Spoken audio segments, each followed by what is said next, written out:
नमस्ते and welcome to day by day classes. आपका स्वागत है एक बार मेरे दिल से आपके दिल तक। आज मैं आपको final and last case studies करवा देता हूं और आपको ये जान के कितना आसान होगा, आपको लगेगा कि कितना आसान है ये सब चीज़ें। केस स्टडी अगर आपके पेपर में कभी भी आती है तो आप पक्का उसे बहुत इजीली तरीके से कर सकते हैं। कैसे कर सकते हैं? केस स्टडी तो होती बहुत इजी ही है, लेकिन आप उसे तभी अटेम्प्ट कर पाएंगे जब आपको उसके पीछे की जो लिटिल बिट बेसिक्स नॉलेज हो जाएगी। तो आप ये देखिए, केस स्टडी में लेके आया हूं आपके लिए और आप यहाँ पे इसे देखिए कितनी आसानी तरीके से आप इसे बस कॉमन सेंस से भी कर सकते हैं। छोड़िएगा नहीं पेपर में अगर केस स्टडी आएगी तो, बिकॉज 4 नंबर की बात है, बस 2 घूंट की बात है। सर देखिए जरा, एक केस स्टडी मेरे पीछे लगी हुई है।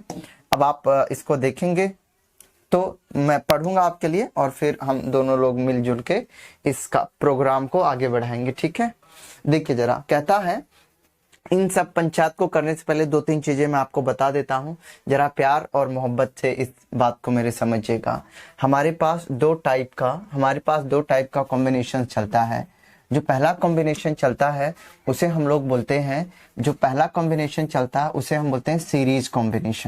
Series combination. क्या मतलब है सीरीज कॉम्बिनेशन का? जब कोई भी रेजिस्टेंस एक के बाद एक लगा हो, अगर कोई भी रेजिस्टेंस एक के बाद एक लगता है हम लोग उसे सीरीज रेजिस्टेंस बोलते हैं। सीरीज रेजिस्टेंस का अगर आर इक्विवेलेंट बोले तो टोटल रेजिस्टेंस अगर कोई बोले क्या होगा, तो आर इक्विवेलेंट टोटल रेजिस्टेंस वही होता है जो तीनों का रेजिस्टेंस आएगा उसे जोड़ दीजिए। मान लीजिए ये R1 है, ये R2 है, ये R3 है। तो अगर आपको टोटल रेजिस्टेंस निकालना हो सीरीज में तो डायरेक्ट जोड़ दो, ऐसे सीरीज में रेजिस्टेंस निकल के आ जाएगा। एक बात और यहीं पे ध्यान रख लीजिए, अगर आपसे कहता है एक, पहले आप रुक जाइए, उसको पहले से देखिए। सीरीज का समझ में आ गया। दूसरा जो अरेंजमेंट होता है उसे हम बोलते हैं पैरेलल अरेंजमेंट। पैरेलल अरेंजमेंट क्या होता है बाबूजी? जिसमें एक दूसरे के पैरेलल लगे होते हैं रेजिस्टेंस, उसे क्या बोलते हैं एक बार बोल के बता दो? उसे पैरेलल रेजिस्टेंस बोलते हैं। अगर पैरेलल रेजिस्टेंस में कोई बोले आर इक्विवेलेंट निकाल दो तो बहुत आसान है। आर इक्विवेलेंट निकालने के लिए हम कैसे यूज करेंगे जरा एक बार देख के बताएं। द आंसर विल बी 1 में आर इक्विवेलेंट इक्वल टू में 1 में R1 प्लस में 1 में R2 प्लस 1 में R3। हाँ या ना? अगर कभी भी पैरेलल में निकालना हो तो आप ऐसे निकालेंगे 1 में कर करके, और अगर डायरेक्ट सीरीज में निकालना हो तो आप ऐसे निकालेंगे। तो आपसे एक सवाल पूछेगा, आपको 3 रेजिस्टेंस दे देगा, कहेगा ऐसा कौन सा अरेंजमेंट है जब रेजिस्टेंस मिनिमम निकलता है और ऐसा कौन सा अरेंजमेंट है जब रेजिस्टेंस मैक्सिमम निकलता है। तो बस मेरी बात को याद रखना, अगर मैक्सिमम अरेंजमेंट पूछे सेम रेजिस्टेंस के लिए तो सीरीज में मैक्सिमम रेजिस्टेंस निकलता है। क्या कहा मैंने? सीरीज अरेंजमेंट में मैक्सिमम रेजिस्टेंस निकलता है और पैरेलल अरेंजमेंट में मिनिमम निकलता है। क्या कहा मैंने एक बार बोल के बता दे। अगर कभी कहे मैक्सिमम रेजिस्टेंस चाहिए सीरीज निकाल दीजिए, अगर कहे मिनिमम रेजिस्टेंस चाहिए पैरेलल निकाल दीजिए। बस इतनी सी बात है और दिमाग ज्यादा लगाना नहीं है। इसे नोट कीजिए, ये क्वेश्चन आपसे हो जाएगा। बोलो तारा। एक बार देखिए मेरी आंखों में, कहता है कि if two or more resistance are connected in a such a way that same potential difference get applied to each of them, then they are said to be parallel। हमेशा याद रखिए, पैरेलल कनेक्शन में voltage same होती है, series connection में current same होता है। सुन रहा है ना तू? सीरीज कनेक्शन में करंट सेम है, पैरेलल कनेक्शन में वोल्टेज सेम होती है। तो उसने कहा वोल्टेज सेम है तो पैरेलल होगा। तो मैंने कहा ठीक है ना, मेरे को क्या मतलब है भाई। The current flow through the two resistance in a parallel is however not the same. Obvious सी बात है, कहता है पैरेलल में मान लीजिए 2 अरेंजमेंट है जो पैरेलल में लगे हुए हैं, एक ऐसा एक ऊपर, तो दोनों पैरेलल में जो करंट होगा वो सेम फ्लो नहीं होगा, वोल्टेज दोनों में सेम होगी। तो एक बार देख मेरे लाल, इसमें भी वही वोल्टेज, इसमें भी वही वोल्टेज, बट इसमें करंट दूसरा और इसमें करंट दूसरा होगा। ये बात उसने कही हुई है। When we have 2 or more resistance join in a parallel one another, then the same current get added up additional path to flow, then the overall resistance decrease। Correct बात है ये सरकार। फिर उसने ये कहा हुआ है कि अगर आप कभी भी दो पैरेलल में कनेक्ट करते हैं तो उसमें जो करंट होता है वो ऐड हो जाता है, जिसकी वजह से ओवरऑल रेजिस्टेंस डिक्रीज हो जाता है। ये बात बिल्कुल सही है कि मोरल ऑफ द स्टोरी ये है, पैरेलल में वोल्टेज सेम, सीरीज में करंट सेम होता है। ठीक है, ये बात उसने कही है। अब सवाल नंबर 1 उसने क्या पूछा है जरा पढ़िए। कहता है क्वेश्चन नंबर 1 कहता है 3 रेजिस्टेंस 2 ओम, उसने हमें 3 रेजिस्टेंस दिया हुआ है। कितने कितने ओम का, जरा अब मैं आपको बताता हूं। 3 resistance with 2 ohm 6 ohm 8 ohm are connected in parallel, then what will be the equivalent resistance. हमेशा याद रखिए जब भी कहता है इक्विवेलेंट रेजिस्टेंस का मतलब टोटल पूछ रहा है। तो टोटल कब पूछ रहा है, जब पैरेलल में कनेक्टेड है। कितने कितने, एक 2 ओम, एक 6 ओम, एक 8 ओम। तो आर इक्विवेलेंट कैसे निकालेंगे पैरेलल में मेरे लाल, भूल ना जाना 1 में आर इक्विवेलेंट आता है पैरेलल में। तो 1/2, क्योंकि एक 2 का है, एक 6 का है और एक 8 का है। बस अब आंसर निकल के आ जाएगा। इसका एलसीएम ले लीजिए, काट कोट दीजिए, you will get the answer. ठीक है सरकार, ये क्या निकल के आ जाएगा, आर इक्विवेलेंट निकल के आ जाएगा। तो 1 में आर इक्विवेलेंट ये रहेगा और इसको देख लीजिए, इसका एलसीएम ले लीजिए, कितना आ जाएगा। जितना भी एलसीएम आ जाएगा आप एलसीएम लेके काट कूट देंगे, काट कूट के आंसर इसका निकाल लेंगे। क्यों, क्योंकि इस पैरेलल में हमेशा क्या होता है, पैरेलल में 1 में आर इक्विवेलेंट जाता है। ठीक है सरकार, ये आपको ध्यान में रखना है। जरा अब दूसरे क्वेश्चन की तरफ हम बढ़ेंगे तो मैं आपको समझाता हूं। ठीक है, अब देखिए जरा, आप इसका एलसीएम तो निकाल ही लेंगे ना, इतना तो कर ही सकते हो सर। क्वेश्चन नंबर 2 कहता है a wire of a resistance 12 ohm is cut into the 3 pieces. तो अब देखिए क्वेश्चन नंबर 2 पे आते हैं। सर इसका एलसीएम निकाल लेंगे, आर इक्विवेलेंट कर लेंगे। नहीं आता, मैं बता ही देता हूँ यार, तुम लोगों का कोई भरोसा नहीं है। तो सर एलसीएम लिखे 2 से 2, 3 और 4। अब इसका ले लीजिए, फिर कर दीजिए 4, तो 1 3 4 1 हो जाएगा इधर, अब फिर 3 आ जाएगा, 1 1 1। तो क्या आ जाएगा, 4 दुनिया 8, 8 3 का 24। तो इधर आ जाएगा 24। तो एलसीएम ले रहा हूं ना मैं, 2 इधर आ जाएगा 12, इधर 6 चौक को 24, 8 3 का 24। ठीक है, तो अब इसे ऐड कर दीजिए, 4 3 7, 7 2 9, तो ये जाएगा 17/24। ठीक है, तो इसका ध्यान क्या रखना, 1 में आर इक्विवेलेंट निकला है। 1 में आर इक्विवेलेंट कितना निकल के आया है, 19/24।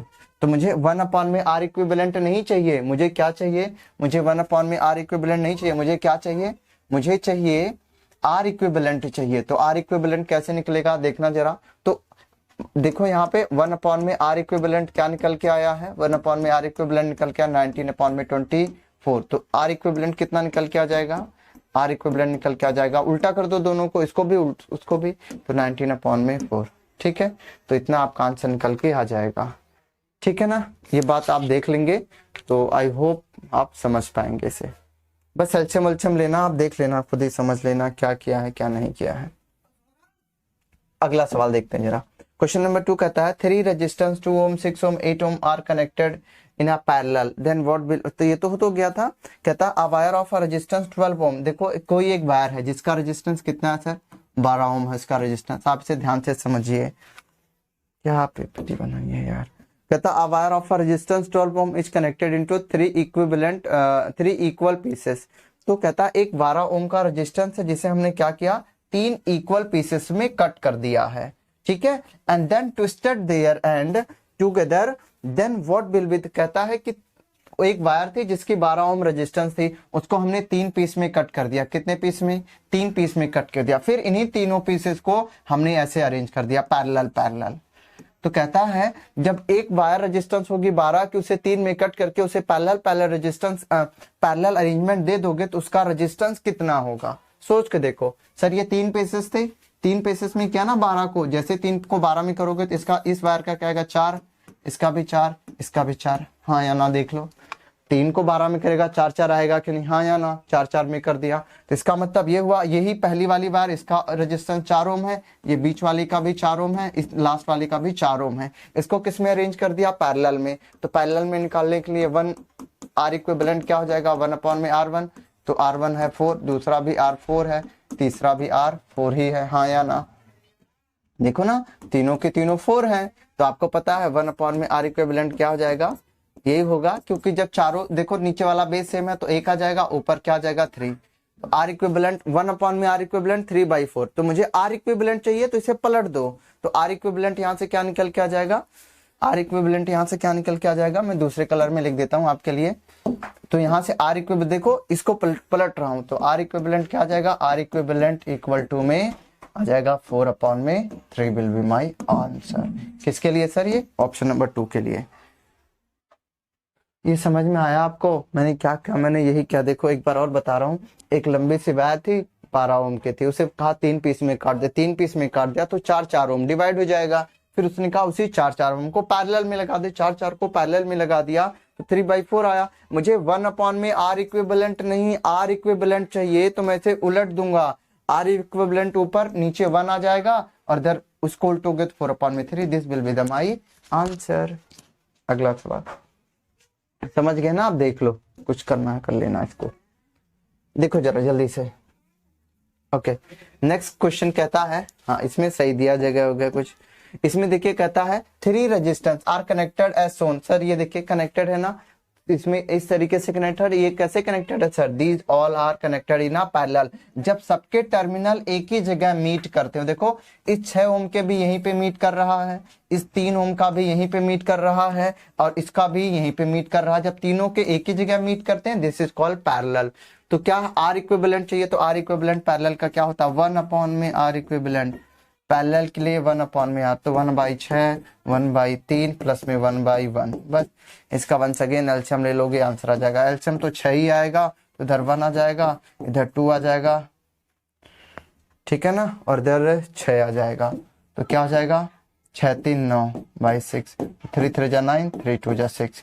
तो आर इक्विवेलेंट क्या निकल के आया, आर इक्विवेलेंट यहाँ से 1 अपॉन में R equivalent is come out to be, sir आ जाएगा 3/2। तो पलट दो, तो आर इक्विवेलेंट यहाँ से क्या निकल के आ जाएगा, 2/3 विल बी माई आंसर। ठीक है सर, एक बार अगर आप देखेंगे तो समझेंगे। क्या किया मैंने, ये पैरेलल में था, पैरेलल में निकाल दिया सर, बच्चों का खेल है, केस स्टडी फर्जी थी। देखो केस स्टडी में इतना खत्म सवाल आता है जिसका हिसाब ही नहीं है। कहता है कि इसे रीड कीजिए जरा पंचायत को।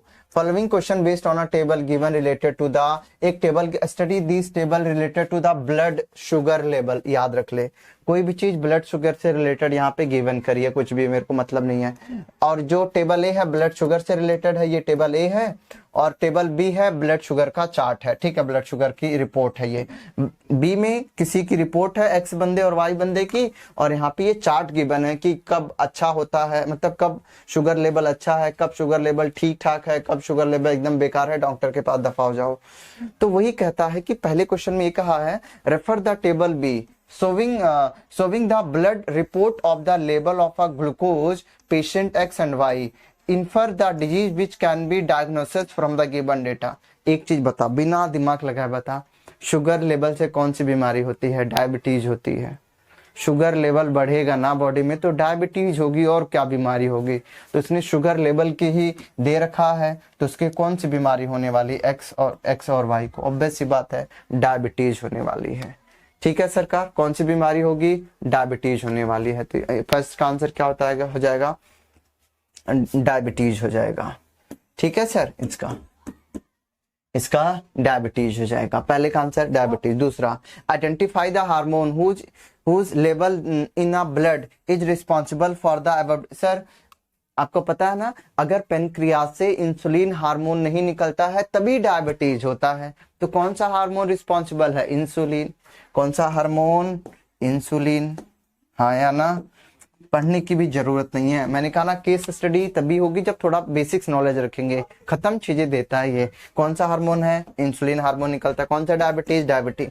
कौन सा बीमारी, डायबिटीज। कहता है high low sugar and a low to high fat diet what would recommend. कहता है कि किसी का शुगर हाई है या लो है और उसकी वजह से वो हाई फैट डाइट खाता है, तो आप उसे क्या, what would you recommend to the affected patient. आप उसे क्या, मान लीजिए किसी को शुगर है फिर भी वो हाई और लो शुगर खाए जा रहा है और हाई फैट डाइट खींच रहा है, तो आप क्या रिकमेंड करेंगे? ऑब्वियस सी बात है, हम उसे कहेंगे भाई लो शुगर खा, चीनी कम खा, क्योंकि तो शुगर हो गई, चीनी हो गई है, ठीक है ना, चीनी कम खाओ। दूसरी हम उसे हाई फाइबर डाइट की एडवाइस देंगे जिसमें फाइबर ज्यादा हो, है ना, जैसे संतरा है, जितने भी फ्रूट्स हैं उसमें फाइबर ज्यादा होते हैं, तो आप फाइबर वाली चीजें खाइए तो उससे कम हो जाएगा। तो आप इसे क्या एडवाइस करेंगे? एडवाइस क्या करेंगे कि भाई तू चीनी कम खा ले, लो शुगर खा, और दूसरी हाई फाइबर डाइट खा। लो शुगर खा और क्या खा? High fibre diet, high fibre diet लेनी है आपको, ठीक है, हाई फाइबर डाइट लेनी है, ठीक है सर, यही आपको खाना है, यानी कि बर्गर खींच रहे हो जाके। समझ में आ गया ना? ऐसे कुछ करना ही नहीं है यार, उसको क्या देखना है। एक चीज और है, एक चीज और है, कहता है कि अगर किसी बंदे की शुगर लेवल 180 से ज्यादा हो गई तो उसे कहाँ पे जाना चाहिए? डॉक्टर के एडवाइस, क्योंकि 180 तक तो शुगर लेवल ठीक है, 180 से जैसे बढ़ेगी तो आपको डॉक्टर के पास जाना पड़ेगा। तो थर्ड क्वेश्चन में क्या कहता है? थर्ड क्वेश्चन में क्या कहता है? कहता है रेफर द टेबल ए, आपको रेफर टेबल ए कर कीजिए, refer the table A and suggested the value of a mean value sugar level beyond which the doctor advice needed. किसके बाद डॉक्टर की एडवाइस नीडेड है? जरा देख के बताओ। अभी तो बता था 180 के बाद डॉक्टर की एडवाइस नीडेड है, 180 से अगर ज्यादा हुई तो आपको डॉक्टर की एडवाइस नीडेड है। तो बस आप 180 से ज्यादा रखिएगा, आपको डॉक्टर की एडवाइस हो जाएगी, ठीक है सरकार। किससे? 180 से ज्यादा। तो आप क्या लिखेंगे? मोर देन 180, 180 से ज्यादा उसे डॉक्टर की एडवाइस नीडेड है ही नहीं कुछ सर, टेंशन मत लीजिए, चिल मारिए, जो मस्त होगा सब कुछ का। कहता है यहाँ पे और कुछ पंचायत दे रखी है, आप पढ़ लीजिए, क्या पढ़ना मेरे में सब बेबक। कहता salt of a strong acid strong base is a neutral with pH value 7, जिसके NaCl is a common salt formed by the combination of hydrochloric acid and sodium. Common salt क्या होता है? NaCl ही तो होता है सर, ये दे रखा है hydroxide. This is a salt that is used in a blood, हाँ ब्लड में यूज होता है। Some salt is called rock salt, कुछ रॉक सॉल्ट होते हैं। Bed of a rock salt was formed when the seas of hydrogen age dry up. The common salt thus obtained is an important raw material for various material of daily use such as sodium hydroxide, baking soda। कहते हैं देखो important raw material for various material of daily use में क्या है? such as sodium hydroxide है, कुछ baking soda है, आपको पता ना baking soda, washing sir baking soda को खाते हैं, वॉशिंग सोडा से धोते हैं, ब्लीचिंग पाउडर तो आपको पता है पानी में डालते ताकि कीटाणु मर जाए। इन सब के केमिकल फॉर्मूला, इन सब का नाम, इन सब का को एक एक यूज करके जाना, पेपर में आएगा, पक्का बोल रहा हूँ, ठीक है सरकार। ये पंचायत दे रखी, मैंने नहीं पढ़ना, आप पढ़ो, ठीक है, पढ़ तो लिया मैंने, अब करना कुछ नहीं है, पढ़ो, सवाल पढ़ो यार। If the given acids are phosphoric acid, कहता अगर कोई भी गिवन एसिड अगर वो फॉस्फोरिक एसिड है, कार्बोनिक एसिड है, हाइड्रोक्लोरिक एसिड है एंड सल्फ्यूरिक एसिड है, then which does not form an acidic salt. तो उसने ये कहा हुआ है कि इसमें से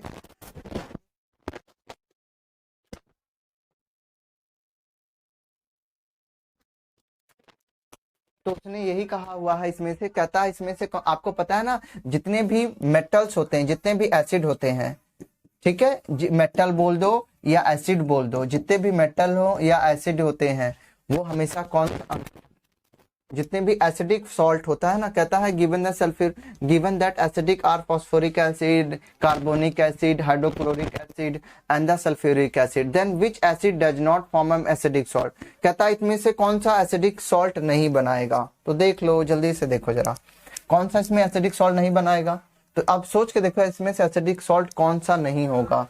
तो एक सर सल्फ्यूरिक एसिड तो पक्का होगा, सल्फ्यूरिक एसिड तो बहुत ज्यादा इंपॉर्टेंट है ना, हर कोई यूज करता है, सल्फ्यूरिक एसिड तो पक्का होगा, ठीक है सर। फिर कौन सा नहीं होगा, अब देखते हैं जरा, सल्फ्यूरिक एसिड तो हो ही गया है, ये एसिडिक तो फॉर्म करेगा ही करेगा, ये बात तो निश्चित है। फॉस्फोरिक एसिड भी, क्योंकि फॉस्फोरिक एसिड भी फॉर्म करेगा। और देखो ये तो हाइड्रोक्लोरिक HCl तो एसिड है, सल्फ्यूरिक एसिड H2SO4 ये भी एसिड है, फॉस्फोरिक एसिड भी एसिड है, लेकिन ये कार्बोनिक एसिड जो होता है, ये कार्बोनिक एसिड ही एसिड सॉल्ट फॉर्म नहीं करता है। कौन सा सर? Carbonic acid. जो याद रख लीजिए, कार्बोनिक एसिड एक ऐसा एसिड है जो एसिड सॉल्ट फॉर्म नहीं करता है। कार्बोनिक एसिड एक ऐसा सॉल्ट है जो एसिड सॉल्ट फॉर्म नहीं करता। देखो ना, HCl तो करेगा ही, H2SO4 तेजाब तो करेगा ही, फॉस्फोरिक एसिड करेगा, कार्बोनिक जिसमें ओइक एसिड आ जाता है वैसे फॉर्म नहीं करते हैं। ठीक है सर, जरा दूसरा देखिए, कहता है व्हाट इज द फॉर्म, अच्छा कहता है what is the formula for baking soda. अरे सिंपल है, बेकिंग सोडा का क्या होता है, sodium hydrogen carbonate is the name of a baking soda. क्या है, sodium hydrogen carbonate is the name of a baking soda. Sodium hydrogen carbonate is the name of a baking soda. याद रहेगा ना, baking soda का use क्या होता है, इसे हम ब्रेड में यूज करते हैं उसको मुलायम बनाने को, केक में यूज करते हैं उसको मुलायम बनाने को, sodium hydrogen carbonate baking soda. अगला सवाल कहता है name the substance which on treatment with chlorine to obtain the bleaching powder. कहता है उस सबस्टांस का नाम बता दीजिए जिसके साथ अगर मैं क्लोरीन को गर्म कर दूं तो क्या निकल जाएगा, क्या निकल जाएगा, हमारा ब्लीचिंग पाउडर बन जाएगा। तो अब देखिए जरा, रिएक्शन लिख दो यहाँ पे किसको, तो हम यूज करते हैं सोडियम हाइड्रोक्साइड को। सर दिख रहा है, हाँ, सोडियम हाइड्रोक्साइड को अगर मैं किसके साथ, 2 क्लोरीन के साथ रिएक्ट करूंगा तो क्या बनेगा, सोडियम कैल्शियम हाइड्रोक्साइड ना। सर एक सेकंड रुक जाइए थोड़ा, मैं इसको हो गया ना तो यहाँ पे रिएक्शन लिख देता हूँ, आपको अच्छे से दिख जाएगा। इधर देखो, कहता है उस कंपाउंड का नाम है जिसके साथ, तो सोडियम हाइड्रोक्साइड, क्या हो गया मुझे, कैल्शियम है सर, कैल्शियम हाइड्रोक्साइड को अगर मैं किसके साथ, क्लोरीन के साथ गर्म कर दूं ना तो क्या बनेगा पता है, कैल्शियम ऑक्सीजन क्लोराइड, ये बन जाएगा, प्लस पानी बाहर आ जाएगा। इसी कंपाउंड को हम बोलते हैं क्या, इसी कंपाउंड को हम बोलते हैं ब्लीचिंग पाउडर। इसी कंपाउंड को हम क्या बोलेंगे, ब्लीचिंग पाउडर बोलेंगे। याद रहेगा सर, ठीक है, बस इतनी बात का ध्यान में रखना है। कैल्शियम हाइड्रोक्साइड को अगर क्लोरीन के साथ गर्म करेंगे तो क्या होगा, कैल्शियम रहेगा, हाइड्रोक्साइड निकल के पानी बन जाएगा और ये क्लोरीन इसके पास आके चिपक जाएगा। ठीक है सरकार, तो यही होता है calcium oxide chloride, calcium oxo chloride होता है ये, जिसको हम कॉमन नेम से बोलते हैं ब्लीचिंग पाउडर। क्या बोलते हैं सर, ब्लीचिंग पाउडर, यही है, बस आपको ये ध्यान में रखना है। अगला सवाल देख लेते हैं जल्दी से, कहता है which salt is used for, कहता है which salt is used for removing the permanent hardness of water. कहता है परमानेंट हार्डनेस ऑफ वाटर को रिमूव करने के लिए कौन सा सॉल्ट यूज करते हैं, आपको पता ही है, तो एक ही चीज होता है, धोने का सोडा, उसे क्या कहते हैं, वॉशिंग सोडा। क्या कहते हैं sir, washing soda. Washing soda ही एक ऐसा केमिकल है जिसका हम यूज करते हैं परमानेंट हार्डनेस ऑफ वाटर को रिमूव करने के लिए। ठीक है सरकार, ये बात आपको ध्यान में रहेगी, परमानेंट हार्डनेस ऑफ वाटर को कौन रिमूव करता है, वॉशिंग सोडा। ठीक है, बस एक बार वॉशिंग सोडा को पढ़ लेना हल्का सा, उसके यूज देख लेना, केमिकल फॉर्मूला देख लेना, काम हो जाएगा। केस स्टडीज बहुत इजी आती है, इतना ज्यादा दिमाग मत लगाना, कुछ फॉर्मूले में आप फंस सकते हैं, उसको ध्यान से करके जाना। ठीक है सर, मिलते हैं एमसीक्यूज में, जो और वीडियोस आ जाएंगी अगर आनी होगी तो फिर देखते हैं। और फिर आप प्लीज अच्छे से पढ़िए, रिलैक्स रहिए, सबसे इंपॉर्टेंट चीज चिल, रिलैक्स रहेंगे तो पढ़ेंगे। ठीक है सर।